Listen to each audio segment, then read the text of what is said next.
You know, like when you get home from work and you've had a really sucky day and you're just like, ah, and you want to listen to music that kind of goes like, ah.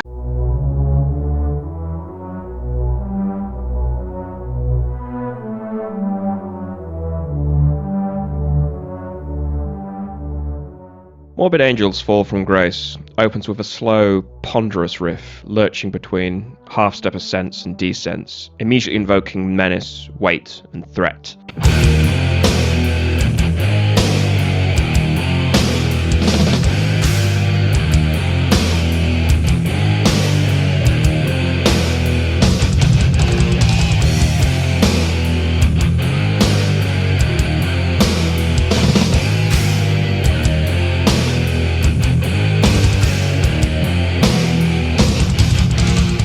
This is a perfect example of heaviness in the context of metal.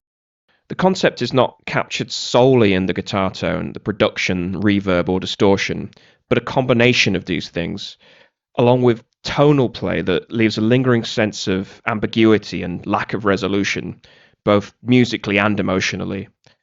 The track then devolves into what feels like random climbs in pitch, as if the music is reaching beyond the depths it initially resided in, grasping for light and air.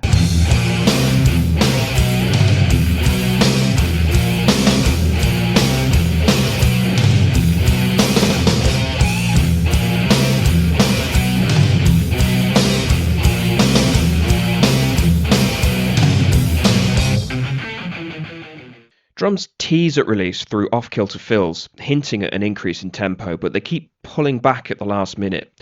This enhances the tension created by the guitar line as it all but tears itself apart. Playing with tempo in this way is particularly noteworthy in the context of when this material was written. When Fall from Grace was released in 1991, death metal was reaching a state of maturity.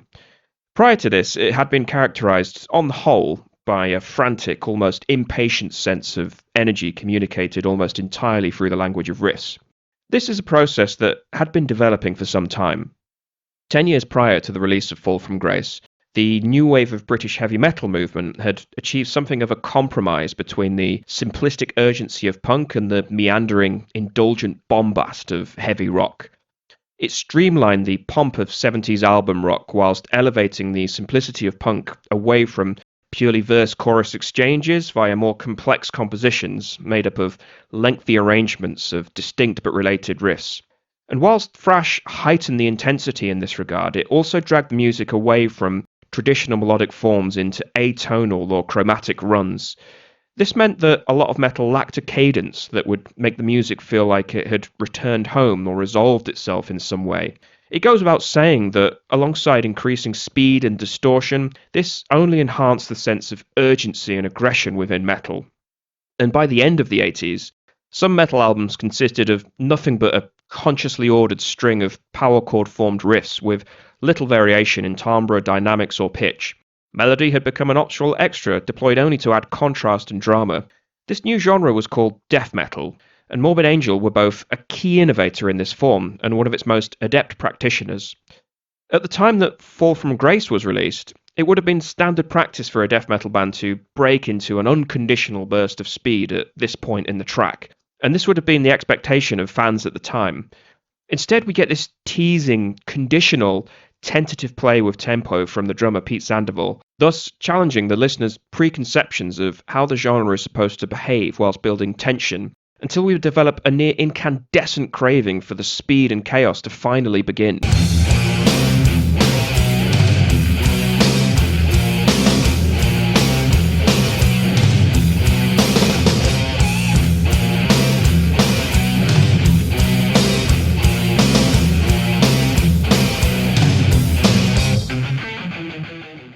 At about the 45-second mark, we finally get what we were waiting for. A small link section brings the music to what could be considered a place of rest, despite the fact that the tempo has picked up and the new theme introduced at this point trades in that same liminal menace that characterized the opening riff.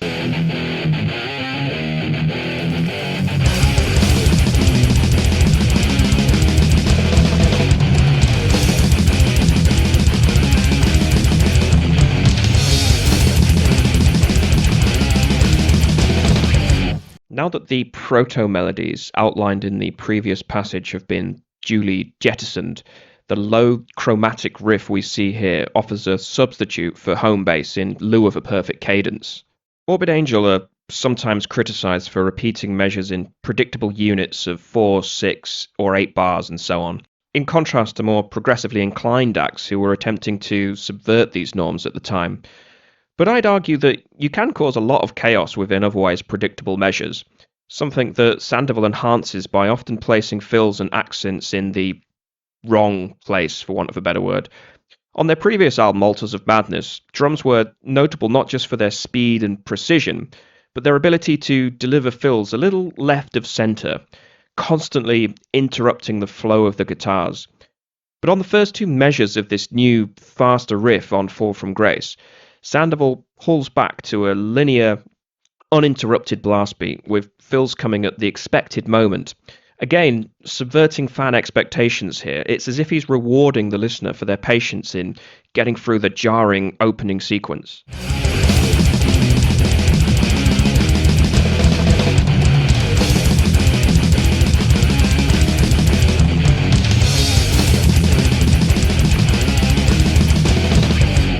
This is something that becomes only more apparent as fills and guitar accents engage in a malformed call and response with the vocals, in what, for the sake of argument, we'll call the verse at this point. Hot wind burns me, burning as I fall, cast away, speechless in the holy way, I survive. The scourge of vanity, discourse the land. I am Lord, I take command.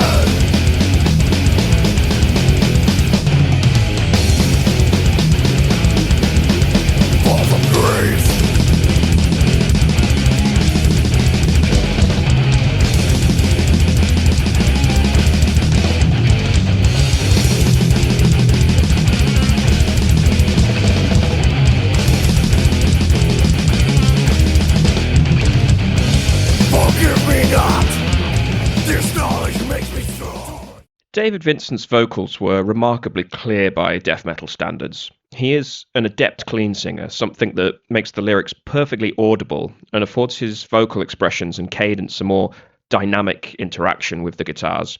This is why, despite the fact that the accompanying riff is perhaps busier than the main instrumental theme framing these vocal passages, his voice still dominates. After reiterating the main theme, we return to the opening riff, delivered at twice the speed and slightly flattened out.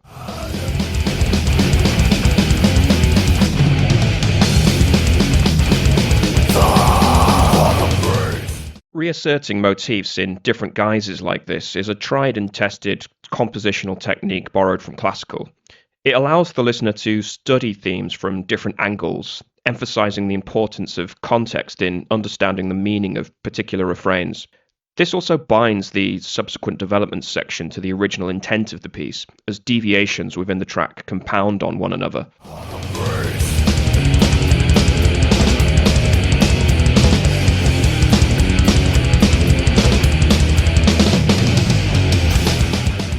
It's at this point that an antagonism unfolds between the peripheral threat hinted at in the intro theme and a more immediate violence. This is achieved through simple shifts in tempo and pitch.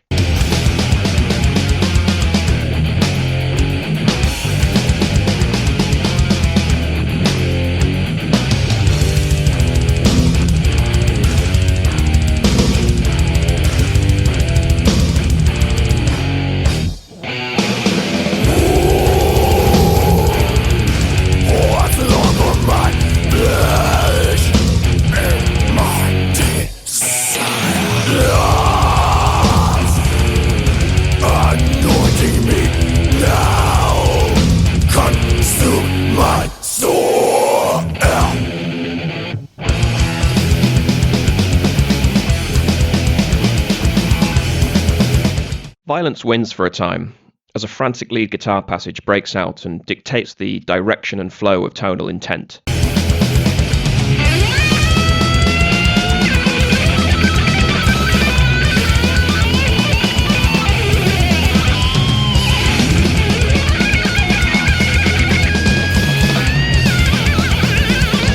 The rhythm guitar attempts to anchor this sudden outpouring of unprecedented melody by deploying variations on previous themes, only to be thwarted in this conservatism by Sandoval's drum work, which remains an unsettling agent of chaos, resetting the rhythmic flow with each repetition.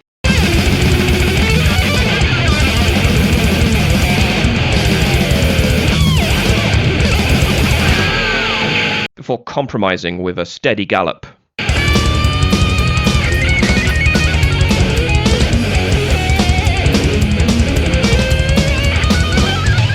As total disorientation threatens, the lead guitar gives way to a variation on the second riff of the track.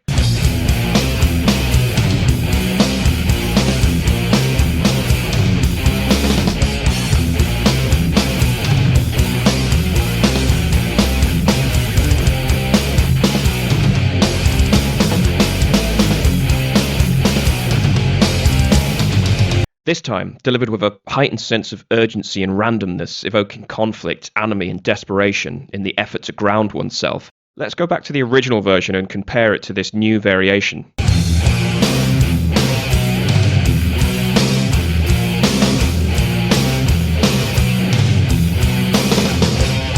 And the second variation?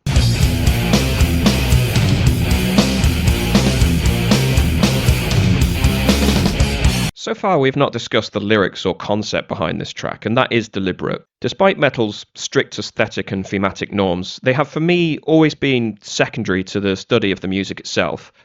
Whilst this may put me in the minority, I always find lyrics to be useful only insofar as they give us a broad brushstroke concept that motivates the music. But here, we should note that as the music lurches between a bastardization of the opening theme, Vincent delivers a spoken word passage glorifying in the decadence suggested by the track's title.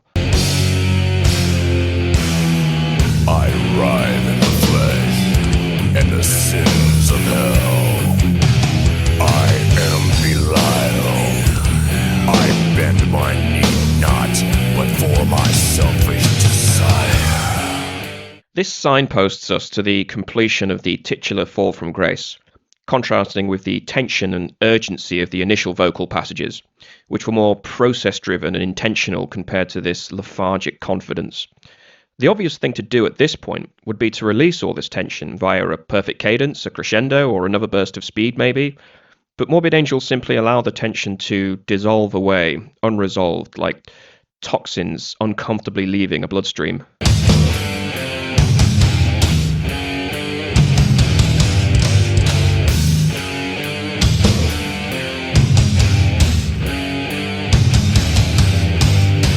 This is another example of how metal bands toy with and weaponize ambiguity, foregrounding it as an important element of confrontational art, especially when juxtaposed with more direct musical signifiers, for example those traditionally understood as evil in the Western harmonic canon. Finally, Morbid Angel returned to the opening theme of the piece, another simple yet effective technique common in metal compositions.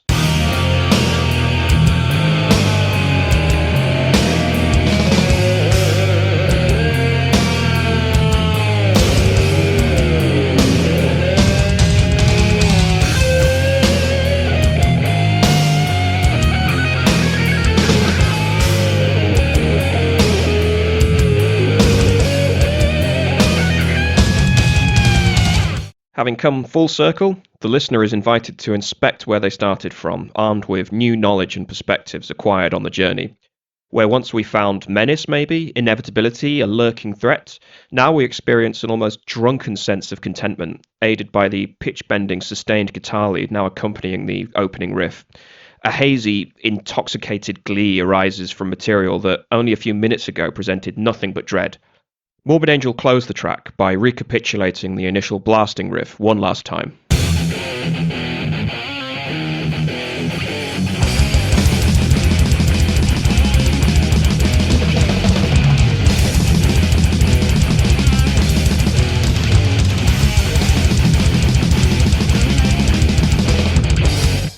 Where in its initial context it may have offered a sense of resolution, it now invokes nothing but chaos as the only logical response to the slow dissolution of selfhood, the completion of our fall from grace. You can listen to the same 3 metal bands from the 80s and call me a poser, or you can check out some of my recommendations. your choice.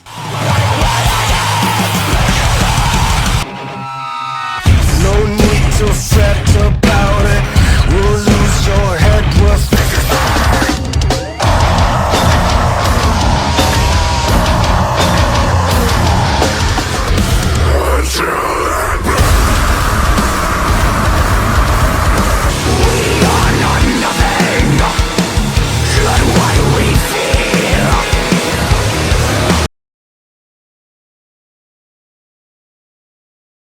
So what the fuck was the point in all that? I don't rehearse this analysis of Fall from Grace on every listen, nor I expect to many listeners. My interpretation is probably far from anything Morbid Angel had in mind when they composed it. It's not the correct way to listen to Morbid Angel. It's not grounded in music theory. I don't play guitar. I've never played in a metal band. My formal musical education doesn't stretch much beyond GCSE. That's roughly 16 years old for any listeners outside the UK. I've probably misused a number of terms along the way to get my point across because that's just what I call the different parts of the song. Nor is this the only way to listen to Morbid Angel. Art, particularly the experiential and temporal dimensions inherent to music specifically, this is a matter of interpretation after all. And even as I was cutting together that analysis, I spotted several other angles that I could have approached the music from. There's much more to say on this piece after all. But this is how I tend to approach metal during a focused listening session, say. And I've used Morbid Angel to demonstrate this for a number of reasons. One is that they embody that rare intersection of widespread popularity and genuine quality. So chances are you're very familiar with this track already. Their music is complex enough to contain the potential for any number of competing interpretations. But Blessed Are the Sick in particular is a strikingly clinical, clear, uncluttered album, inviting us to scrutinize the contours of every note whilst allowing for a broader bird's eye view if we so choose, aided by crisp production, which some have characterized as being a bit too clinical, and the E-flat tuning. It is a wonder of sonic architecture, mechanically precise, perfectly balanced, and above these sturdy foundations they have erected an edifice of captivating artistry. They quote and toy with cultural signifiers familiar to their audience whilst adding to this vocabulary and challenging them. They invoke an evil aesthetic, melodrama, tension, theatre, deploying references and subversions that develop the art form whilst being mindful of its past. Metal is not written in sonata form, though. Structurally, it comes in many guises, or frankly none at all. It doesn't have to follow these set patterns in order to count as metal. Metalheads are, it should be noted, unsung champions of variety as much as anything. Nor is it the case that one needs to be intimate with music theory to appreciate music on this level, as I've already stated. Equally, whilst I made references to the historical context in my analysis, this is not required to enjoy metal, least of all Morbid Angel. As with any form of music, knowledge can enhance the context of one's listening experience and enrich it from that angle, refining our appreciation for how artists work with their influences and subvert and toy with forms. Just as it can diminish the initial magical immediacy of experiencing an unfamiliar form of music for the first time. But it is important that metal be at least active at the compositional level before we can discuss what I tend to refer to as vibes, which are guitar tone, production, vocal technique, texture, additional instrumentation, so on, all of which interact with the composition for sure, but ultimately, to my mind, work as configurable modules that can be bolted onto the core program at leisure, enhancing but never defining our understanding of a piece. Black metal is perhaps most adept at toying with this intersection of texture and composition, allowing the information to flow both ways as guitar tone, production inform the style and profile of a composition as opposed to merely decorating it. But even here, I would argue that the best of black metal operates with solid themes and structures serving as an anchor. It is also why myself and a large number of metalheads, when venturing outside of metal, are drawn to genres that pivot on space, minimalism and stasis, such as ambient, neofolk, and various forms of minimal electronica, which provide a reprieve from the rampant activity and engagement that metal demands. So, if you've regarded everything I've said up to this point with deep suspicion, that's excellent, fantastic. That's why I invited you here. As a fan approaching middle age, I've seen metal go from an obscure dying outlier of Gen X culture in the early 2000s to a rampantly popular form of contemporary music. But through intense and careful study of a range of new releases in recent years, I'd argue that the mechanisms of change that have facilitated this transformation have flattened out the complexities of this music. Something that can largely be explained by the changing listening habits, spurred on by an increasingly fleeting relationship with new music fueled by the need to keep on top of the constant churn of content. This process is so far along and so far developed that talking to newer fans is sometimes like speaking in a foreign language. And I don't mean that condescendingly.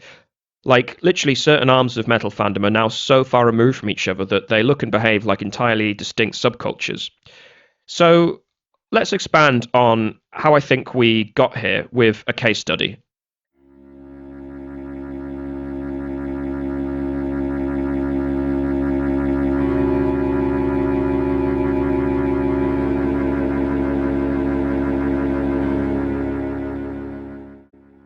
With nothing to defend, uphold, or even embrace, the idea of hipsterdom is left wide open for attack. And yet, it is this ironic lack of authenticity that has allowed hipsterdom to grow into a global phenomenon that is set to consume the very core of Western counterculture. Most critics make a point of attacking the hipsters' lack of individuality, but it is this stubborn obfuscation that distinguishes them from their predecessors, while allowing hipsterdom to easily blend in and mutate other social movements, subcultures, and lifestyles. Metal was a viable living organism from roughly 1975 to 1999, approximately a quarter of a century, which is a pretty long run by the standards of music that arose out of post-war counterculture. If you want a more detailed history of this evolution, fucking Google it. Here I want to zoom in on that specific period in the early 21st century when metal's evolutionary arc was all but complete, which just so happened to coincide with when I got into this music as a teenager. At this time, metal was garnering greater attention from a group of individuals known as hipsters.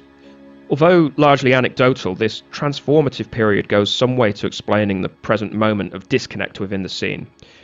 Throughout its history, one arm of metal or another has been engaged in some form of trench warfare with perceived threats, both internal and external. By this time in the early 2000s, the protracted wars with old enemies on the Christian right and the forces of commercialization had all but burned themselves out. Demoralized by the ravage of glam metal, grunge, nu metal, and later emo and metalcore, extreme metal had returned to a liminal state of hibernation. This period was a nadir for creativity, a scene exhausted on autopilot, its assets stripped and sold for parts. But nothing gets the juices flowing like an existential threat. And the few remaining devotees of extreme metal, many terminally online by this point, found themselves confronted by a new and arguably more insipid foe. Membership at the deck, I hear? It's nothing. I liked it before it was cool. Paradoxically, despite no one openly embracing the hipster label, the aesthetic and social norms were suddenly everywhere from about 2005, visible enough for a skewering in the Channel 4 sitcom Nathan Barley, ruthlessly savaging a facade invading every area of adolescent life. Although its origins are much older, the word hipster quickly became a mid-2000s slur for any cultural expression deemed disingenuous. This loose application made the term impenetrably nebulous, covering everything from the mighty bush to walls in the throne room to specialist coffee served against a backdrop of exposed brick, the appropriation of various elements of working class dress, a passion for gourmet street food, a rustic DIY aesthetic, often deployed to obscure just how ruthlessly curated everything was, artisanal products, indie businesses, and a complete prohibition on ever losing oneself to the moment, never letting the mask slip in public to reveal a genuine and uncontrolled emotional response to anything. This goes some way to defining the look and feel of the hipster. But for metal, the threat stemmed from a very particular characteristic of hipsterdom: irony. This word became a catch-all phrase to describe the ambient pretense and affectation oozing from hipster environments. Everything was for show, but specifically designed to hide that fact. Anyone who has spent time in these spaces will no doubt be familiar with this strange aura, a vibe we ambiguously refer to as irony, but it should be admitted that we've made this word do some pretty heavy lifting over the years. But that aside, this prevailing attitude proved to be uniquely dangerous for metal because it clashes with a fundamental aspect of metal psychology, which is namely a genuine and vulnerable passion. More broadly, as far as the standards of contemporary music and culture are concerned, metal does everything wrong. It behaves in direct contradiction to, nay, in spite of, agreed definitions of cool, style, and artistic subtlety. It requires total, unself-conscious commitment to the moment, a heightened sense of melodrama, theatre, a reckless surplus of noise, imagery, activity. Once possessed of this mindset, metalheads are compelled to radically alter their image and start behaving like Christian missionaries in their desire to spread the good news. These are things that brought it in direct conflict with the hipster. Hipsterdom dissolved the transparent and perhaps naive passion embodied by metalheads. Although there was Usually. no intentionality or malice behind this process, it was no less damaging. Where previously external adversaries had simply appropriated and dumbed down metal for commercial ends, hipsterdom contradicted the very attitudes and behaviours of the metalhead. The singular dedication and often obnoxious love of metal was absorbed into a mist of ironic shadow play. Running parallel to this process was metal's contradictory self-image. It demands legitimacy from the institutions of culture, like validation from musical academics, your teenage crush to finally wake up and realise how awesome your CD collection is, the YouTube reaction videos. Yet we dread the prospect of ever being granted this legitimacy from the Academy, because it would allow us to leave our little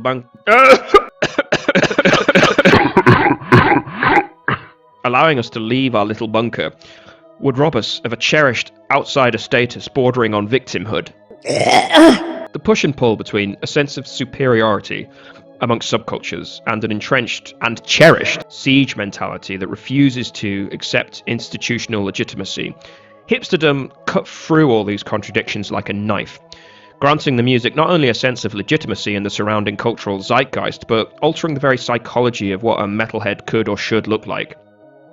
This is one reason why black metal, as the branch of the community embodying the metal faith to the fullest, if you will, proved to be the weaker flank in this regard.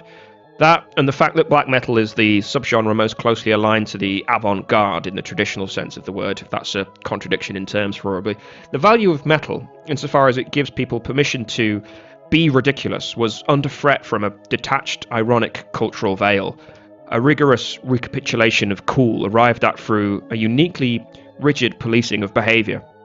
The resulting post-black metal, avant-garde black metal, hipster black metal, and later black gaze, this threatened to neuter the music of all excitement, dispossess it of the things that made it both silly and special, replacing it with a cool yet decidedly domestic edifice in its place.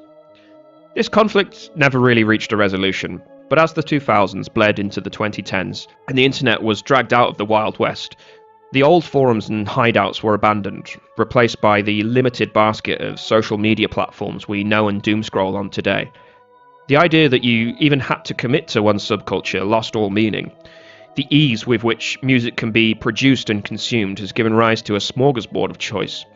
This has all but dissolved the once closely guarded borders of genre, scene, and subculture, replacing it with a daily choose-your-own-adventure from the limitless archives of online content. The hipster, as a kind of cultural nomad, was a mere harbinger of these things to come. As we all now, to some extent, are encouraged to wander on an endless sea of content, all limitations of geography, time, and money melting away at the first sign of a Wi-Fi connection. These new cultural pastures have allowed an uneasy peace to persist. The hipster siege of the mid-2000s was ultimately a conflict driven by scarcity of cultural resources, conditions that have since evaporated in the face of the vast territories now opened up by online spaces. There is room enough for a whole plethora of different and contradictory articulations of metal to coexist. This is God! A series of siloed but interconnected communities, all claiming different aspects of the genre as their own, all, in effect, using different languages to describe the same phenomena. Importantly, and predictably, there was an underlying political thread to all this. Whatever the value of hipster black metal from a purely musical perspective, it's clear that on a broader cultural level, hipsters were merely the vanguard of a much larger sea change. Metal was opened up to new populations, new ideas, and new identities that followed in their wake.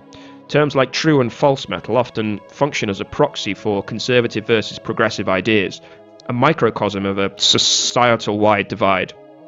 We can decry the hipster invasion and what it did to black metal as an art form, but the dual benefit of re-energizing the underground by providing it with a common existential threat at one end, and introducing metal to new perspectives, ideas, and populations at the other. These are things that, with hindsight, should give us cause for celebration. The hipsters' detached irony may feel decidedly dated at this point, all but killed off by the unbridled enthusiasm and positivity required to grow a brand and community on social media. But their nomadic attitude to genre and culture has left a lasting legacy. The result is a broader music fandom whose default setting is now unabashed enthusiasm, combined with a watered-down, often binary understanding of art, culture, and music history at one end, and a re-energized underground at the other. There are some pretty stern caveats to that last point, however.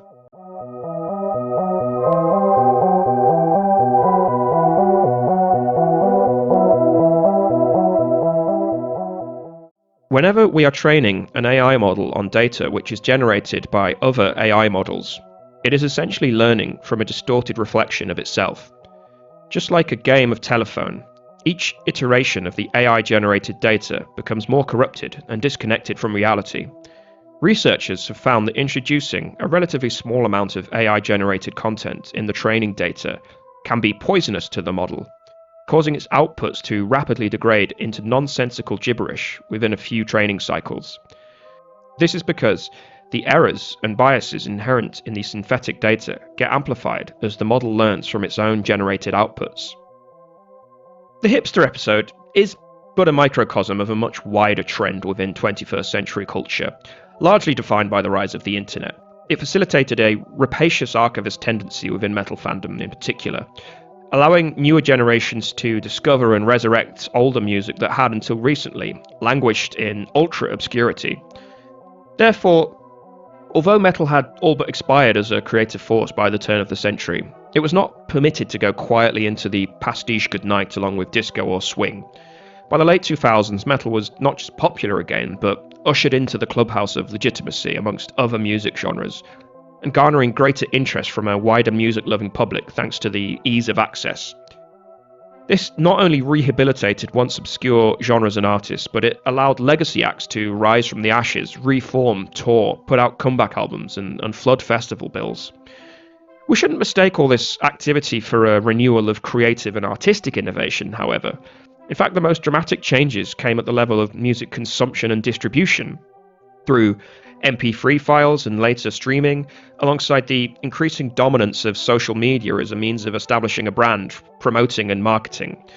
The music itself was much the same as it ever had been, with any new innovations coming from people gluing different genres and styles together, giving a veneer of progress that, when studied more closely, was nowhere near as significant or fundamental as the developments from heavy metal, thrash, death and black metal in previous decades.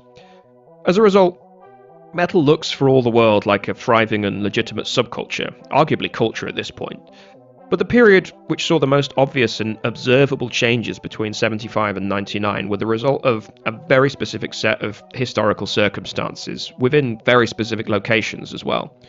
Things impossible to replicate or manufacture. The rampant popularity of previously obscure artists and genres has also distorted our understanding of history itself, tempting us to impose the tastes and habits of today's demographic onto the past. And younger generations seem condemned to fashion their identity and their entire body of work within the long shadow of a legacy, the meaning of which is slowly fading from memory. When their contributions do reach for comparable levels of profundity, they are lost beneath the sheer quantity of content on offer, and the absence of media establishments with the clout required to manufacture a collective cultural experience. Much like England after the fall of Rome, bear with me here, I don't know why I wrote this, we live in proximity to a sophisticated past we seem unable to fully grasp. The historical evidence is all around us, but what it means and how it was constructed has been lost to time and neglect. For Dark Age England, this meant losing science and technology, the written word, networks of trade and communication with the wider empire, systems of government, the very stuff of civilization. The process would have been gradual as news from beyond England's shores slowly dissipated and an older generation died off until one day The memory of empire became locked in the decaying villas, bathhouses and forts populating the landscape all around them. Alien artifacts, mystical clues left by a highly advanced race from a forgotten past. And to extend our analogy further, pre-Christian Saxon England practiced a highly localized form of paganism. While some deities spanned regions and sometimes nations, rituals and beliefs could vary from one village to the next. One can walk through the world of modern metal, past the decaying ruins of once great monuments, operating under an entirely different set of norms to another metalhead, buying into contradictory narratives on what metal is, and who the current significant artists, publications, festivals or labels are, such as the vastness of the digital fiefdom metal now occupies. Given that this zombie state has lasted for almost 25 years, nearly as long as metal's initial inception, it seems dubious to chalk this all up to mere nostalgia. The past is now the exception, the current malaise brought on by an unknowable excess of content the rule. The overwhelming majority of bands, releases, publications and labels are products of this post-2000 zombie era. If the capture of the present by the past goes on for long enough, metal becomes a culture in suspended animation, a gradually disintegrating echo of a momentary blip. This is a distinct and decidedly more insipid condition than pure nostalgia. Metal becomes a set of disconnected cultural streams, loosely bound together by a half-remembered shared ancestry, now relegated to brands, affectations or vibes, the parameters of which are defined by a pseudo-journalism unable or unwilling to interpret the symbology of the past into anything more substantive than vague aesthetic auras. Within this environment, the resulting death of imagination leads many to conclude that the only way to revolutionize metal is to break with it entirely. Hence the endless reams of chimerical avant-garde metal policing the borders of what experimentation can look like, dictating the parameters of true innovation. I am aware that, for many, this assessment of contemporary metal just doesn't resonate. They will object that metal is living through a never-ending present of vibrancy, replete with exciting new releases, interesting artists, boundless innovation and challenging new music. Whilst I don't believe these arguments come from a place of denial or bad faith, I do believe that the source of this disagreement arises from a change in how newer fans listen to metal. The internet, after all, didn't only revolutionize consumption and distribution of music, it fundamentally changed the way in which metal fandom is expressed. The fleeting one-stop shop of a social media scroll means people rely on instantly recognizable symbols, phrases and aesthetics to signal to others their cultural allegiances. This shifts the focus away from what metal can express in the abstract and back to an individualized form of self-expression dictated by the very specific motivations and values of the individual listener.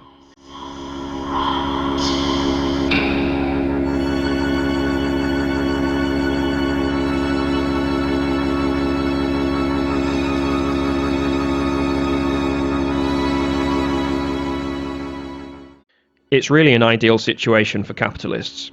That's why so many corporations, banks, and neoliberal politicians have readily adopted the language of identity, as well as the aesthetic of diversity and equity.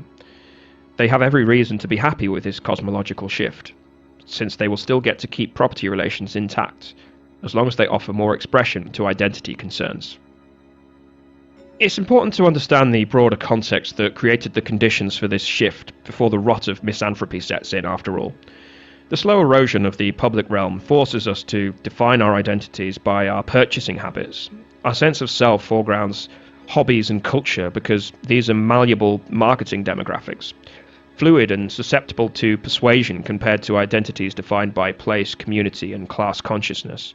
These latter elements are concretely political, unlike the identity politics of representation that tends to permeate cultural zones. These are easily absorbed into a neoliberal world order. On paper, this is nothing new, even for extreme metal. Whatever lofty ideals it upholds in the abstract, in practice it has manifested as a movement primarily concerned with identity. Thus the scum jigsaw puzzles, the festivals resembling theme parks, the merch subscription services and unboxing videos, the holiday cruises, the musicals, the branded homeware, all are just extensions of what bands like Kiss have been doing for decades. What's insidiously novel about consumerism today, though, is just how configurable it is. Highly bespoke underground forms of branding, facilitated by sites like Etsy, run in parallel to more traditional top-down marketing. This allows businesses, large and small, to tailor their advertising to very specific populations within metal, using very bespoke, values-driven language and lifestyle porn aesthetics, itself a symptom of metal's aging population and the greater purchasing power that comes with this. This means that everyone from fans to indie labels to major magazines play a role in opening up new areas of branding potential. This extends far beyond band merch and imagery.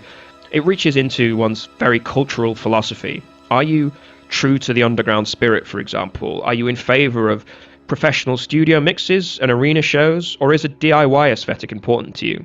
Are you in favour of the new ideas entering your subculture, or fiercely opposed to them, whatever they may be? Answers to these questions have a corresponding product or service someone wants to sell you. The hipster's petty bourgeois commitment to artisanal produce, startup businesses, and ethical consumption is but one example of how buying power has replaced collective political action. Culturally, this manifests as the casualization of fandom, a fleeting relationship to the music itself, ostensibly the reason why we're all here. Encouraged not just by the sheer volume of content available, but the demand to display our love of music through ever more diverse and novel items, extending beyond merchandise into homeware, beer and wine, and even dog food. This is not simply a case of plying a social media feed with relevant ads based on a death metal fan's likes, for example. It matters what your values as a death metal fan are. This is one reason why genre tags have become so prolific. They serve a purpose as clunky but utilitarian descriptors for sure. But behind this is the lurking spectre of a value judgment. OSDM, DSBM, tech death, mellow death, deathcore, brutal death metal all come with negative or positive connotations depending on context and personal preference. Anyone looking to enter the market knows this, and they know how to manipulate these words to reach an intended audience. We assimilate culture through the filter of branding lingo, creating genre tags to delineate a particular choose-your-own-adventure lifestyle, a process we mistake for genuine artistic features of the music. Otherwise intelligent commentators begin to parrot this terminology, leading to this casualization of fandom where everyone is entitled to access their brand free of friction. Musical critique is dismissed as elitism. One feature of this casualization of fandom is the foregrounding of vibes. An imprecise set of moods, signifiers and facsimiles designed to slot into a predetermined cultural stream or market. In his 1970s Harvard lecture series, Leonard Bernstein described music as a metaphor. A single note may have no meaning, but place two notes together and our brains begin to construct a story, a notion, or an idea. The process is almost reflective. We cannot help but do it. Through intuition, cultural upbringing, context, and foreknowledge, we engage in a dialogue with the music. It communicates to us, even if the message is ambiguous, open-ended. My interpretation of Morbid Angel is one of many possibilities, for example, all of which stem from their manipulation of riff, melody, atonality, rhythm, pacing, and dynamics, which in turn trigger in me a response based on my experiences of music.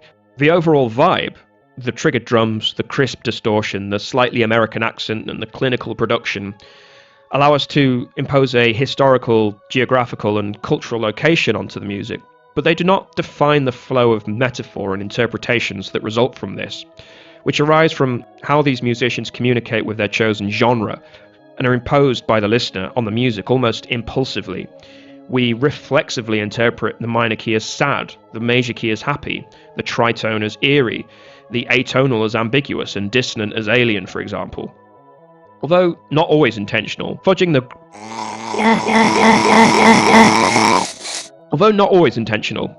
boundary between vibes and genre is a common PR tactic. Pirate metal, Viking metal, folk metal, battle metal, all are prominent examples of what happens when we mistake vibes for genre, cloaking the lack of substantive development at the compositional level, and therefore the metaphorical level. There is real money in selling certain groups and releases as genuinely novel, hence why managers of capital, such as they are in metal, are only too happy to join the pile-on against elitists and other vibe skeptics. These are antagonists who would seek to disrupt the free flow of goods by shining a light on the mechanics of advertising lingo and its tenuous connection to the substance of the music. Dismissing such individuals as elitists paints their motivations as purely status-driven and bitter, thus precluding the need to meaningfully engage with them. The Spotify playlist is a key villain in this story. Their model, now an industry standard for music consumption, trades on curating moods and feelings as paramount to musical experience. This diminishes the importance of intimacy with music, familiarity, encouraging eclectic, fleeting acquaintances with as many releases as possible. Aborted vibe fabrications like Void Gaze indicate that Spotify is not always successful in this regard, but the reduction of music to a buffet of pre-packaged, vaguely defined moods to be browsed on at leisure is something metal has well and truly succumbed to in the streaming age, fundamentally re-engineer metalhead's relationship to the music. But the symptoms can be traced well beyond streaming and social media platforms. It is also illustrated by the calibre of modern journalism, and with clever manipulation, it can even decide who gets the right to speak from a place of legitimacy or objectivity. Brainy publications such as Louder and formerly Vice, or The Quietus, Pitchfork and Invisible Oranges are rife with journalists posing as dispassionate sociologists documenting the flow of culture within a scene. Yet in the process they casually throw around the language of marketing without subjecting it to any scrutiny. Thus the cycle of covert branding is perpetuated, unanchored eclecticism is championed, discernment denigrated as gatekeeping. A whole host of metal meme lore celebrates the breadth of quirky listening consumption habits. Popular voices such as Anthony Fantano define themselves as jack-of-all-trades, master-of-none critics. Fantano's unassuming reviews, on metal albums at least, may look insightful, but are often nothing more than sugar-coated vibe chats, rarely broaching beyond the superficial. The fixation on vibe can lead to commentators such as Jess Wagner to make silly claims such as the following. Is it Wagner? Is that how you say it in America? He makes silly claims such as the following. Where Morbid Angel sometimes offered organ segues and moments of arty diversion, as on their Heretic album, they blasted and bludgeoned more than they experimented. Wagner is often regarded as one of metal's more cerebral journalists, but in referring to the unfocused and frankly incoherent Heretic as experimental and the rest of Morbid Angel's back catalogue as blasting and bludgeoning, he betrays a troubling lack of insight into the death metal art form and Morbid Angel's unique contributions to it.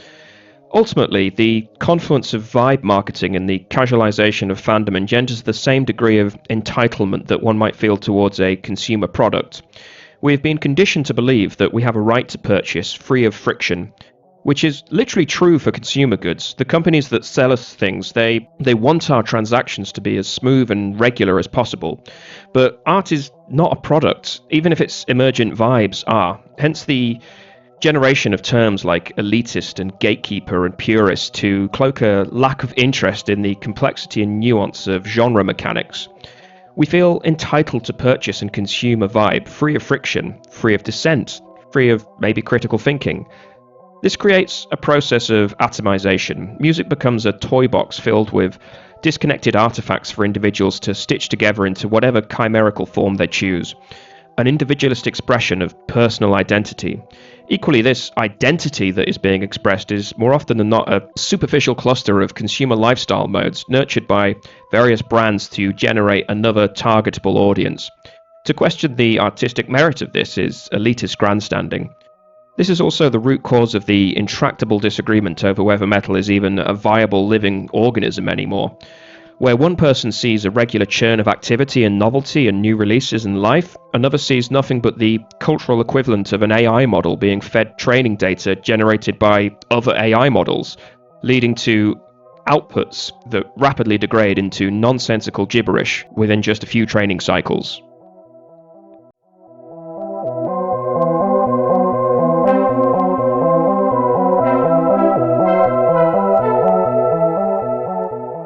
Seemingly inconsequential, freedom of creative expression is a red herring, a beard, a ploy, a false flag operation.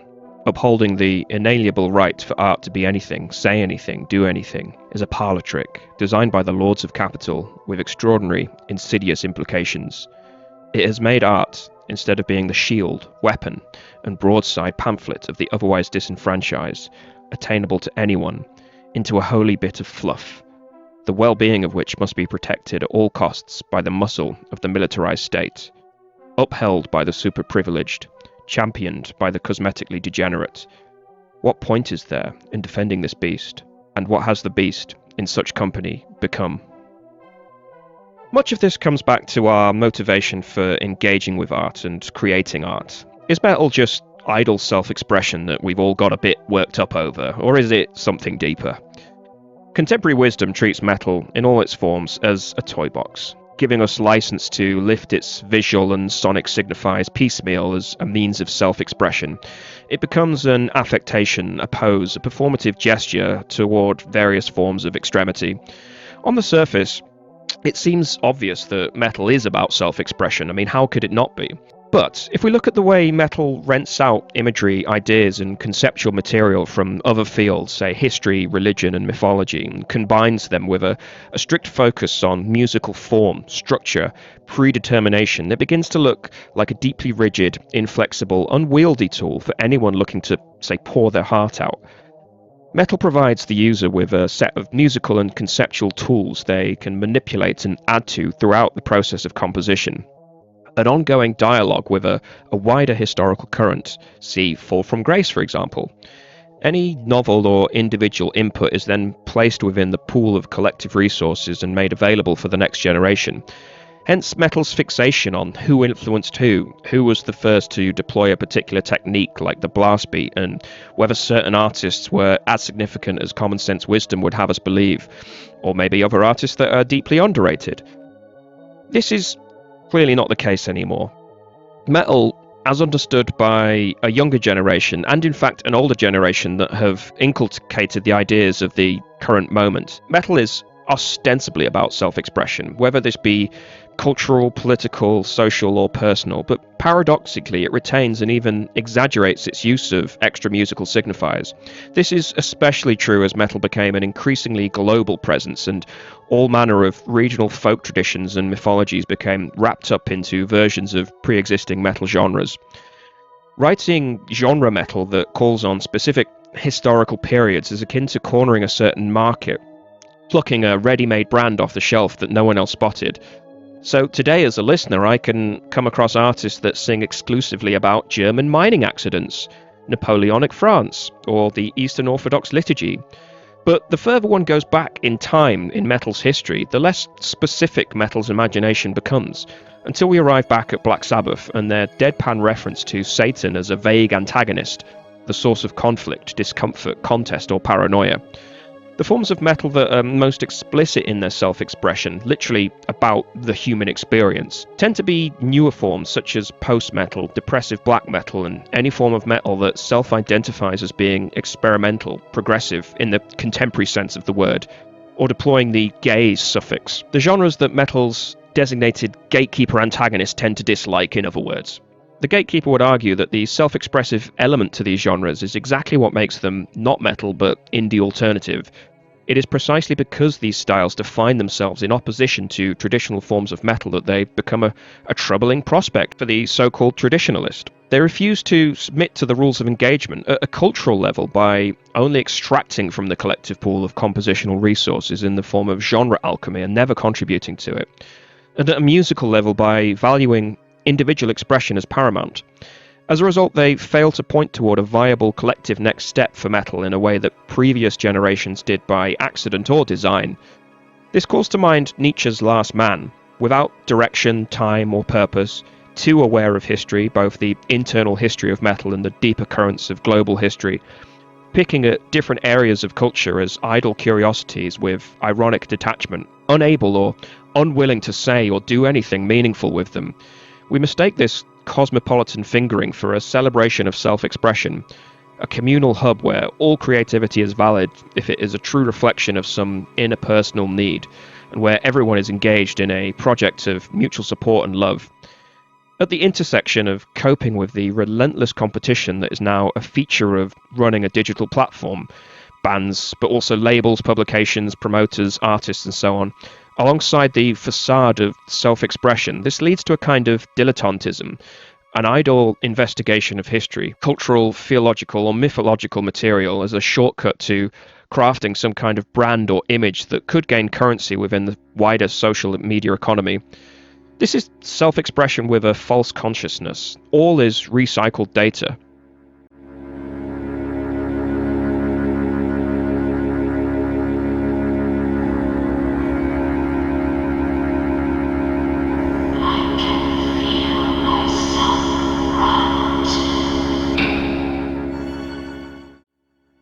No one would ever confuse us with Oasis. But we have parts that sound like that. That's kind of how I feel about the black metal thing.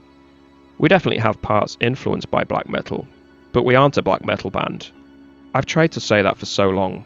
No one wants to hear it. Spokespeople within the media and influencer classes increasingly feel the need to pander to the sensitivities of a self-expressive metal audience. Elitist bashing is a quick way to build a platform. The artistic values of metal are therefore subject to far more scrutiny than is normal for a subculture. This mirrors the way larger brands appeal to woke sensibilities. Bullying. The Me Too movement against sexual harassment. Masculinity. Is this the best a man can get? Is it? Not because they believe in the values they parrot, corporations have no values, but because they know it will enrage hordes of online weirdos whose rage will generate reams of free advertising for them. Commentators therefore impose obfuscations, half-truths, simplicities and other distorted histories onto the collective narrative of metal, provoking one arm of metal's fanbase whilst generating clickbait for another. A subtler way to do this can be found in the many genre primers and brief history videos generated by the dark satanic content mills, where you'll find vague references to the mystical purist bogeyman. The record was gaining so much attention, it was even getting hate from black metal purists who favored more, of course, the old school shit, the Scandinavian shit. It's a genre that's pretty much defined by gatekeeping and conformity, right? Like, if you listen to that quote I read from Euronymous a minute ago, it's basically him, like, laying out the dress code and enforcing it and saying, if you don't listen to the right bands and wear the right clothes, you can't sit at our table. It's rigid conformity packaged as rebellion. This phenomena reached a peak in the mid-2010s, although I still see it regularly crop up online, and is something that Dayal Patterson explores at length in his recently published new edition of Evolution of the Cult, on a history of black metal.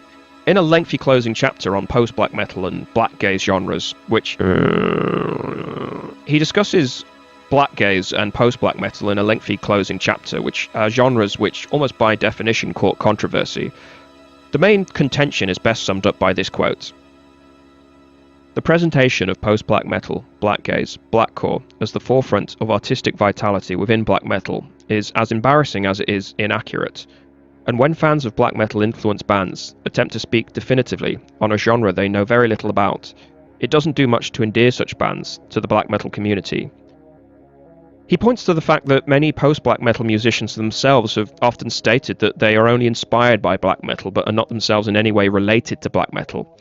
He calls out the spate of articles appearing in the likes of Vice, Metal Sucks and Terrorizer throughout the 2010s, framing bands like Mike, I've never heard this band pronounced out loud, Mike, Alcest or Death Heaven as the cutting edge of the genre and lambasting black metal fans as elitist gatekeepers for not accepting them. A view we were constantly browbeaten with at the time. I remember being sent the Vice article by a number of non-metal friends in what remains a particularly sour episode in inter-genre relations, and one of the formative events that led me to blogging in the first place. Patterson defends black metal fans as uniquely open-minded individuals, the musicians as fiercely experimental, both of which should be self-evident given the breadth and variety in the genre even by as early as 1994. He likens placing post-black metal at the forefront of the genre as similar to trying to place The Clash at the forefront of reggae and accusing anyone who disagrees of gatekeeping. Liturgy, Death Heaven and Alcest, these bands have attracted much ire, not simply because of their music, but because the scene keeps getting told that they are the future of black metal by a disinterested music press and their readership. Despite the fact that all of them have openly distanced themselves from black metal, distinguishing themselves accurately as black metal influenced, something their fans should be mindful of next time they wish to write off the broad and novelty-hungry fanbase of black metal as naught but purist gatekeepers. It has never sat well that a genre as explicitly experimental as black metal is often accused of rampant traditionalism, or subject to this constant need to somehow save or fix the music by individuals largely unaware or indifferent to the historical context and complexity of its evolution. A more detailed but no less misguided example of this can be found in Bill Peel's recent book, Tonight It's a World We Bury, which goes further than most in its attempts to draw parallels between leftist theory and black metal. The book itself deserves praise for at least attempting a non-identitarian methodology, but falls down when what Peel understands to be black metal becomes apparent. Peel discusses distortion in the context of Byung-Chul Han's concept of psychopolitics.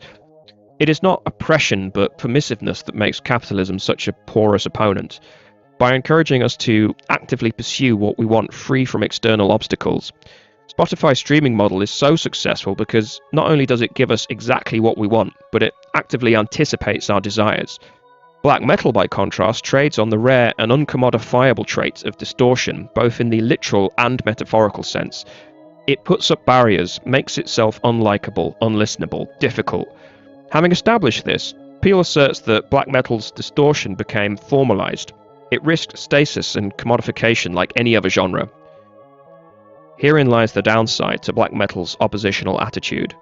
The genre's walls of distortion, in keeping out psychopolitics and the encroaching forces of commercialization, also work to keep the genre rooted in place. Distortion is the rope with which the revolutionary spirit of black metal hanged itself. Peel singles out Nagaroff's joke/tribute album Black Metal is Krieg to chastise the genre for fixating on a single tragedian moment in Norway in the 1990s.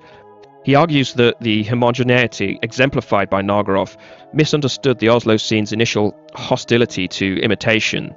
With all fetters removed, instrumentally speaking, bands were able to experiment with different sounds whilst maintaining their black metal credentials. But instead, when black metal cries out for more albums that sound like Under a Funeral Moon and Aske, not an album mate, to distort no longer means to make music dirtier, but to make music that evades and overcomes those strictures and demands. Peel predictably posits Alcest, Deafheaven and Liturgy as the true inheritors of Euronymous' vision for black metal because they subverted the mould by taking it in unexpected directions and are thus more distorted. This is because distortion for Peel is not a guitar effect but a nomadic process, a way for us to make ourselves anathema to the convenience of consumerism.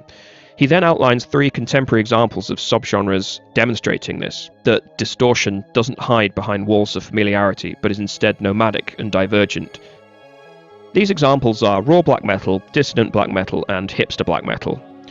It is here that Peel fashions a rod for black metal's back by reciting a selective and skewed reading of its history. The orthodoxy he parrots roughly traces black metal from its birth in Newcastle to a climax in slow death in Norway, before it was salvaged in the coffee houses of Brooklyn and California in the early 2000s. This is evidenced by him repeating the fallacy that the Norwegian scene had no defining style. And whilst it's certainly true that there was great diversion between the Norwegian bands, the commonalities of trebly guitars, tremolo strumming, blast beats and high-pitched vocals set them apart from the epic Newobum flavour of Greek black metal, for example, or the dirty occultism of Italy and Southern Europe, the lo-fi eccentricity of the Czech Republic, Swedish melodicism, the black and thrash of South America, or the dark grindcore of Finland.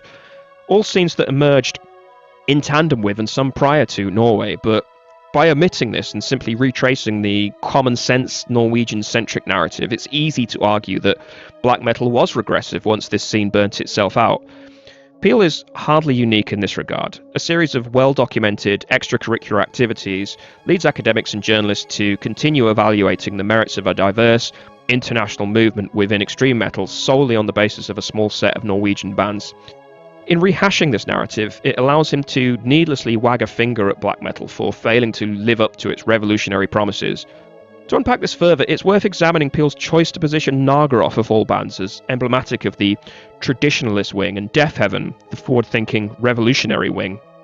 Nagaroff, according to Peel, refused to engage with the genre's present, as evinced by their album Black Metal is Krieg.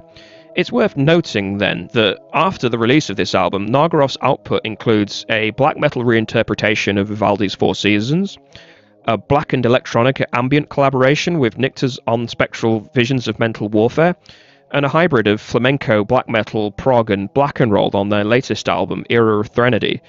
You may not like Nagaroff's attempts at experimentation, but one could hardly accuse them of working to keep the genre rooted in place. Deafheaven, by contrast, plot lines of escape for black metal that connect it to something outside itself. According to Peel, they do this by introducing it to unexpected genres, essentially by applying a handful of hallmarks from a specific branch of second-wave Norwegian black metal to a variant of indie-cum post-rock rooted in highly conventional harmonic traditions present in the vast majority of Western pop and rock music since the 1950s. Peel is correct to say that this is certainly unexpected.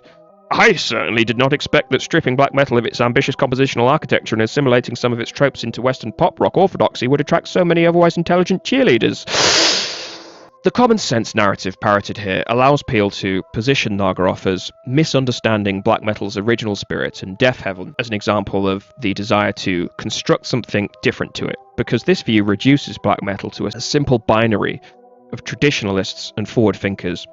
All the while the substance of these terms goes unexamined because they serve a lazy fiction manufactured by journalists to generate tribalist brand loyalty. To take another example from the same book, he positions raw black metal as another potential line of escape, failing to account for the fact that raw black metal, in form if not in the name, can be traced back to the likes of Blasphemy and Von and Iljan. Again, an experimental trait characterized as new and novel in this book was baked within black metal's DNA decades ago. Peel also misses the point when he feels the need to highlight to us that the members of Death Heaven actually love Burzum and Darkthrone. Defenders of true cult black metal are opposed to the new developments of the genre, and presume that fans of these new bands are opposed to traditional black metal. This, frankly, is just not true. Traditionalists are acutely aware of the interest Death Heaven et al. Have in old-school black metal, not least because they openly say so. What remains in question is precisely what Death Heaven bring to the table for fans of black metal, especially considering they're openly distancing themselves from the black metal label itself. Another recent example can be found in T. Cole's recent book on death metal, which makes the predictable but lamentable mistake of framing deathcore as the next chapter in death metal's evolution, and its dismissal by older fans as naught but puritanism. Cole is able to frame events in this way because their working definition of death metal foregrounds vocals, texture, and lyrical themes, leading to a misunderstanding of the significance or even relevance of deathcore as a descendant of death metal. The bizarre focus on Napalm Death, Carcass, and one account of extreme noise terror give further clues as to what Cole thinks death metal is. The fact that Finn McKenty of the punk rock MBA, a 40-something baseball cap-wearing YouTube gatekeeper prodder par excellence, was interviewed for this chapter is kind of telling, and is perhaps partly responsible for this narrative skewing. The experience of reading an account so alien to the history of death metal told in unassumingly cheerful prose is psychologically abrasive, not least because the book is also riddled with factual errors. But it's important not to lose sight of the fact that this comes about not out of malice, but because the author approaches the genre from a very different place. The wider zeitgeist has been rewritten thanks to the ministrations of influential figures like Sam Dunn, Finn McKenty, and Metal Sucks journalists and so on. The legacy of these individuals has limited musical analysis to the level of vibes. This allows them to frame the backlash against genres like deathcore as nothing but elitist windbaggery. In reality, the association of deathcore with death metal was in part the result of a disinterested media, PR, and the managerial class within the music industry, drawing false equivalencies between genres based on superficial traits for marketing purposes. This divergence is perhaps best illustrated in the 10 essential tracks list that closes off Cole's book, which includes only 5 death metal tracks by my count, if we charitably include Slaughter of the Soul, which is also the only Swedish entry, mind. Whilst grindcore era Napalm Death and Carcass are both included, along with Job for a Cowboy. This isn't just obscurantist moaning on my part here, let's just be clear about this. Even the likes of Anthony Fantano doesn't include deathcore anywhere near his death metal starter pack, for God's sake.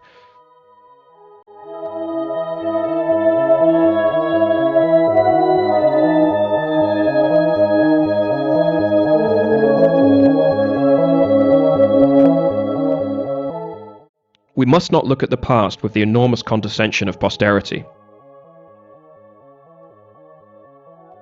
In this field, commentary on alternative music essentially, expertise is a difficult concept to pin down.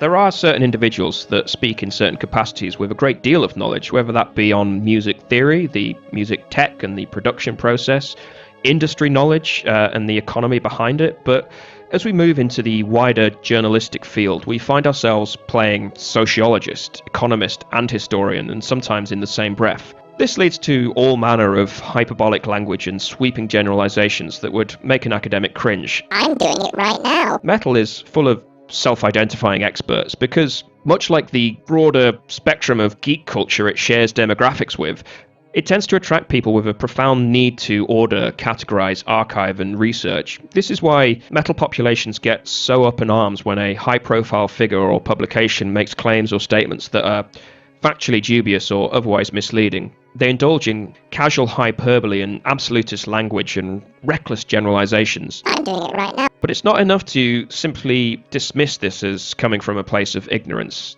Ad hominems that undermine the motivations or character of the speaker have a place, certainly, but they shouldn't be the first thing we reach for when discussing an opinion we find distasteful.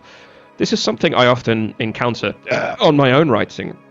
I don't claim to be an expert, although I am, but equally, I'm not sure what an expert looks like in that vague intersection of review, commentary, opinion, and polemic.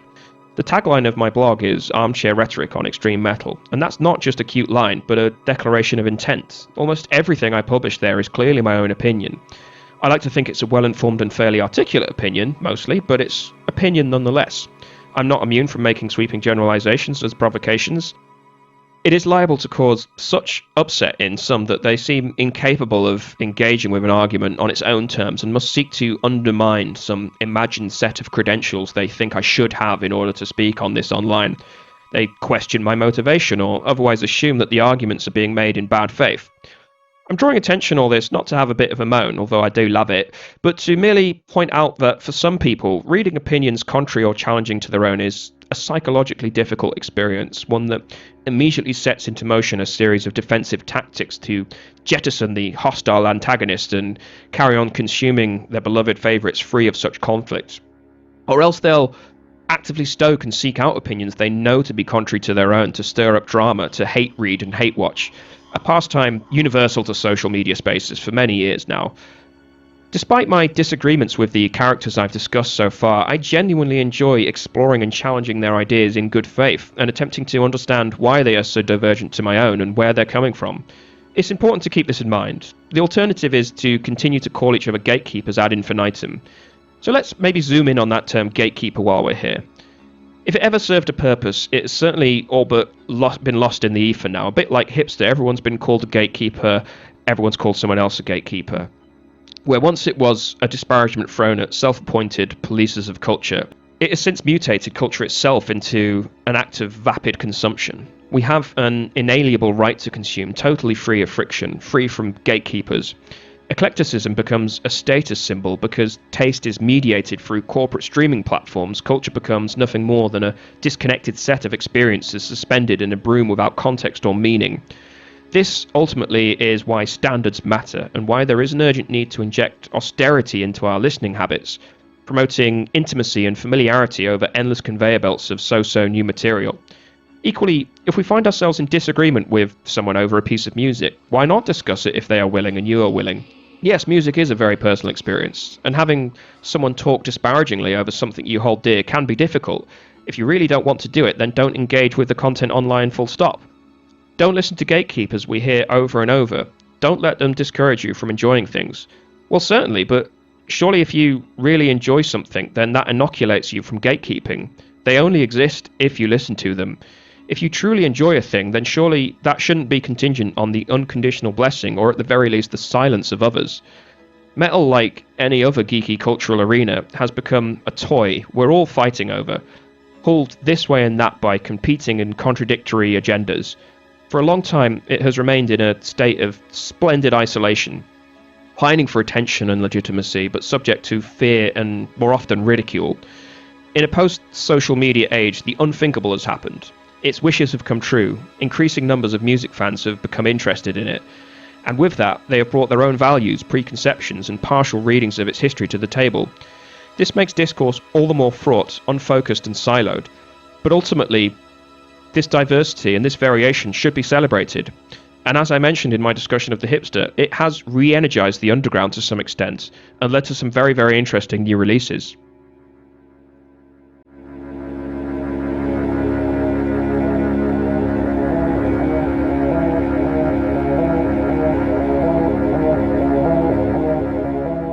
Children of the Stones was an English folk horror TV series, originally airing on ITV in 1977.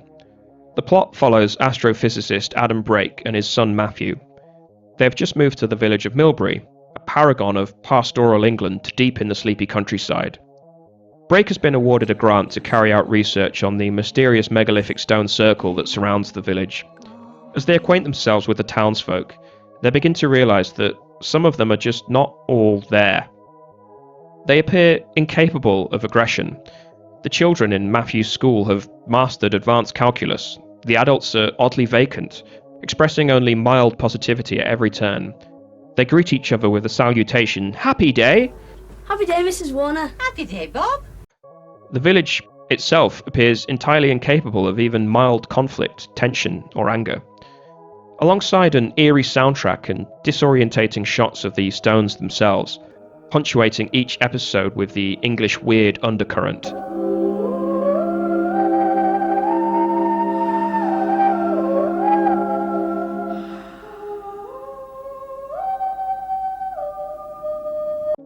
The feeling of isolation engendered by this pervasive, light-hearted cheeriness of everyone they come across creates an almost rampant aura of isolation and alienation.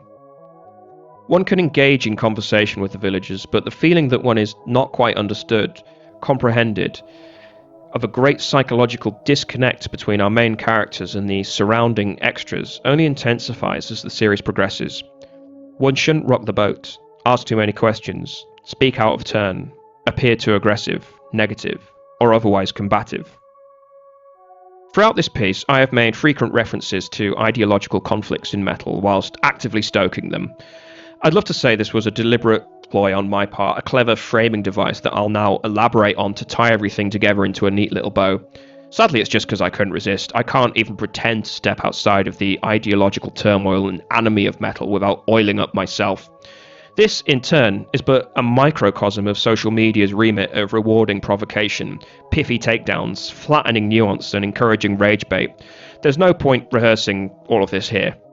But equally, the sway social media holds over our daily lives and consumption of music in particular is beginning to wane, and ironically, given the common sense idea that these apps, for all of their flaws, at least afford us a greater sense of connectedness. As their influence diminishes, I predict that it will allow us to maybe reappraise competing perspectives from a more considered place and maybe reconnect with each other. As platform capitalism and influencer culture begins to dissolve away, as social media strategies for increasing ad revenue drive ever more people away from these platforms, so too will the constant impulse to engage with new content. Maybe attention spans will recover enough for us to engage with ideas not condensable to a single tweet. Time will tell. That's not to say that the content, i.e. literally new music itself, will diminish, even if their returns will, but rampant and fleeting engagement will certainly dissolve away as we grow less satisfied with the lack of satisfaction surrounding this mode of consumption and the fleeting, accelerationist philosophy it espouses. For champions of metal in its many current forms, let's call them metal's happy day fandom. Happy day, Mrs. Warner. Happy day, Bob. Life will go on, and they will remain in place as the spokespeople of metal to the outside world, an increasingly diverse, populous, uncritical, or largely superficially critical environment populated by people ostensibly able and willing to absorb all of this recycled content with glee. Far be it from me or anyone else to take this away from them. Equally, to a group of metal fans who are becoming increasingly disenchanted with its direction, let's call them the metalheads who hate metal. The idea that people so diametrically opposed to their interpretation and understanding of art should speak on or for this music is unconscionable. Music, in particular, provokes these feelings in us precisely because it is so immediate, abstract, intangible. It is also the art form around which informal communities tend to spring up, particularly for younger people, and all the tribal loyalties that come with this process. As the metal community ages, we are still fighting over these same toys. Why not just split the difference and accept that we are no longer talking about the same thing, even if we share an interest in certain artists and albums? And to that point, I will make one prediction, something that I've hinted at earlier on in this video. As social media sites slowly dissolve into self-parody, AI content and bot-generated Ouroboros feedback loops, metal will genuinely break with itself, and this will be a good thing. I'd argue that this process is already well underway. Forget talk of a new genre or the split between underground and mainstream metal as we had in the early 80s, for example. Now, this will involve an institutional as well as a stylistic shift more dramatic than anything we've seen in the past. Some of this will be down to geography, i.e. areas beyond the US-European sphere of influence showing the most creative impetus at present. Some down to pre-existing genre politics, genres more resistant to the degrading effects of genre blending proving to be more persistently creative. But a lot of it will be down to what different groups actually want from this music.